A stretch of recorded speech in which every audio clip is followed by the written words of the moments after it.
Health news మీకోసం.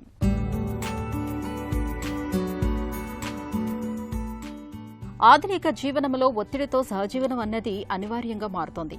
చిన్న పెద్ద తేడా లేకుండా ఇవాళ అందరూ ఒత్తిడికి చిక్కుతున్నారు. కారణాలు ఏవైనా సరే టీనేజీ పిల్లలను నేడు ఒత్తిడి చిత్తు చేస్తోంది. వాళ్లల్లో ఆందోళన, మానసిక కుంగుబాటు వంటి సమస్యల్ని తెచ్చిపెడుతోంది. మన దగ్గరే కాదు, ప్రపంచ వ్యాప్తంగానూ ఇదే పరిస్థితి. సాధారణంగా ఒత్తిడి తీవ్రతను బట్టి టీనేజీ పిల్లలకు మానసిక వైద్యులు బిహేవియరల్ థెరపీతో పాటు మందులనిస్తూ ఉంటారు.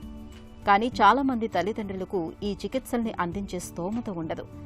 ఒకవేళ స్తోమత ఉన్నా పిల్లల్లో అందరికీ ఈ చికిత్సలు పనిచేస్తాయన్న భరోసా లేదు. కనీసం 40% మంది పిల్లల్లో మానసిక వైద్యులు అందించే చికిత్సలతో ఫలితం ఉండటం లేదని చెబుతున్నారు యూనివర్సిటీ ఆఫ్ సౌత్ ఆస్ట్రేలియాకు చెందిన శాస్త్రవేత్తలు. అందుకే టీనేజీ పిల్లలు అందరికీ ఉపయోగపడే ఒక పరిష్కారం కోసం పరిశోధకులు అన్వేషిస్తూ వచ్చారు. చివరకు వ్యాయామమే అన్ని రకాల ఒత్తిడిని ఎదుర్కొనే దివ్య ఔషధమని వారు తేల్చి చెబుతున్నారు. సుమారు 32,000 మంది టీనేజ్ పిల్లల్ని పరిశీలించి ఈ విషయాన్ని చెబుతున్నారు.